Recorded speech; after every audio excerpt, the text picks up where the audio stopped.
Your forecast first, sponsored by Matex Heating, Cooling, and Plumbing. We've got nice conditions out in the Matex Heating and Cooling Weather Garden as temperatures were able to get into the middle 80s earlier this afternoon, and now they're into the low 80s like you see here in Champaign at 82, 82 also in Decatur, 81 in Mattoon, and 85 degrees in Lincoln. Our Bratcher weather camera, part of a Roofing.Guinet, does show that we've got more in the way of some sunshine in the area as well. Winds are out of the southeast between about 10 and 15 miles an hour. And so coming up, we are talking about clear skies generally overnight tonight, but it'll be warmer and more humid, providing us with a head start for a hot day tomorrow. WCIA 3 News starts right now. Now from WCIA 3 News. School is one constant for these kids. That's because where they live isn't what one district is doing to deal with hundreds of homeless children. Many of our issues and our challenges are shared by all business owners. That's why they came up with their own directory where you can find and support black businesses in Champaign-Urbana. Seeing them light up and find that excitement. And they're some of the most important people around. Why these very special people came to class today.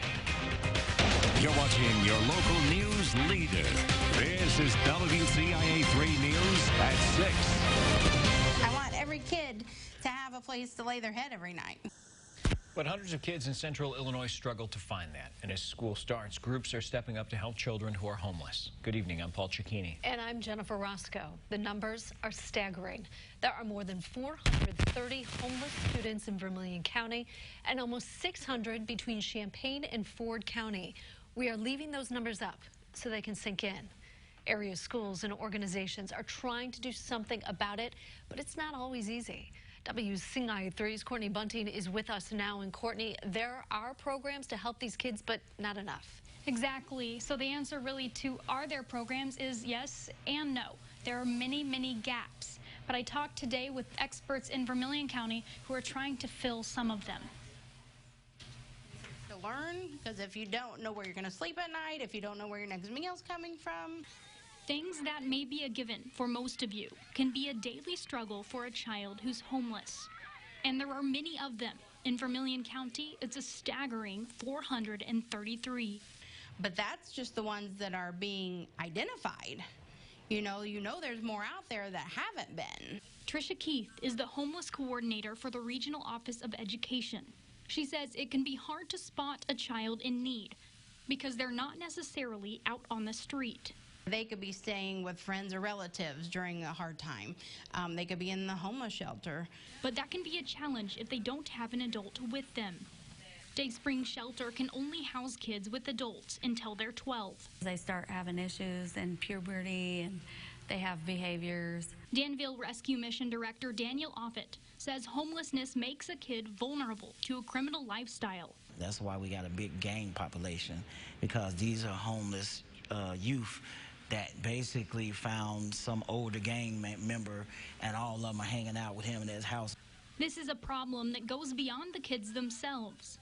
It's costing the taxpayers tons of money. And solving it can be everyone's responsibility, too. If we know anybody that's homeless, don't be afraid to reach out to our school district, and don't be afraid to reach out to our city hall. There are a lot of organizations out there that provide help for homeless youth, but as I said before, many of them have limitations. Still, if you reach out to those organizations, they will direct you to someone else who can help you if they themselves can't. Jennifer? It's really just so sad when you think about those kids trying to start their lives under these conditions. All right, thank you. A shoe drive is being held next week to help students in Vermilion County. The drive lasts all month. You can drop them off at 3 locations: the Hoopston Area Middle School, Oakwood Grade School, or Regional Office of Education in Danville. A woman in Champaign was searching for a list of businesses she couldn't find, so she created something she thinks has never been done in Champaign-Urbana. And now you have access to a list of black-owned businesses. The creator of this directory says it's a project that will help unite the community and bridge financial and economic gaps. WCIA 3's Jamie Mays is here. So, Jamie, why was this done? The person who came up with the idea for the directory for the Champaign-Urbana area says she wanted to help the community and create something that reminds her of home. 7 days a week, you can find cooks at Neal Street Blues serving up everything from pasta to mac and cheese to smoked ribs and jambalaya. We'd like to think that we fill a certain niche that was not being addressed in our community. We have a southern sort of Creole soul food style. That's a taste Mariah Madison says she was searching for. Home, a feeling of home. Madison is from Chicago. I wanted to support Black-owned businesses, but I had no idea where to go, where to look, how to do it. So Madison started a minority business directory. When you support a Black business, a Black-owned business, you help support communities, help us save money, credit building, home ownership, and just give us so many more opportunities. I think it is important that all businesses get their fair share of recognition. I think, again, that minority businesses are not as, I guess, not as frequent. Sometimes it's a little bit harder to identify what those businesses are. The directory has a list of restaurants, cleaning services, childcare, and realtors, all Black-owned. It launched a week ago, and so far they have about 50 businesses uploaded to the directory. There's a number of reasons why Madison says it's a needed investment. One is to close the racial wealth gap. It supports, it strengthens local economies, fosters job creation, it celebrates Black cultures, and it also holds other companies accountable. Madison isn't sure the impact this will have on the community, but she says she's staying optimistic this will benefit everyone.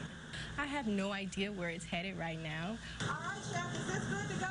But I'm sure we're on to many big things. The directory is completely free to use. Black-owned and majority Black-owned businesses are encouraged to sign up. Back to you. All right, Jamie, thanks. Here's a follow-up now. A man was supposed to be sentenced today for murder, but he's now asking for a new trial. Darrell Fox was found guilty in May for the murder of Demetrio Lovelace in 2017. He was found shot several times and died at the scene. Fox's brother Joseph has already been sentenced for 30 years for murdering Lovelace in July. He's filed an appeal. Darrell will be back in court in October. Here's another update. Charleston police arrested a third and final suspect for stealing lawn equipment. Someone stole $10,000 worth of equipment last month. Most of it was found and returned.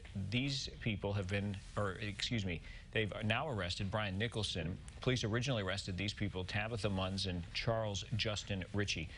All of them have been charged with felony theft. A house fire in Danville has been ruled arson. It happened on West Madison Street by Harmon Street yesterday. They say the two-story house was empty at the time. A car nearby was also damaged.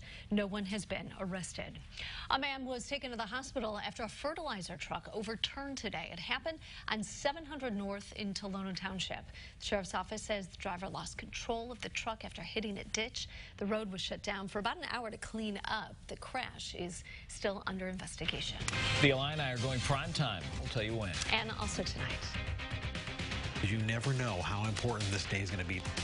Everybody has that one special person in their life. You know, the person who just makes you happy seeing them. Where those people were celebrated with their own day today. We're expecting warm conditions overnight tonight, where our lows are expected to get down only into the upper 60s, but we've got clear skies on our weather window, looking in Champaign on our weather Roofing Dog iNet there. 84 was our high today. We topped out a little bit warmer than normal. Coming up, we are talking about definitely temperatures above normal, where it's going to be hot and sunny, with a few storms in our forecast. But overall, this week is going to be staying warm, and we'll have that next.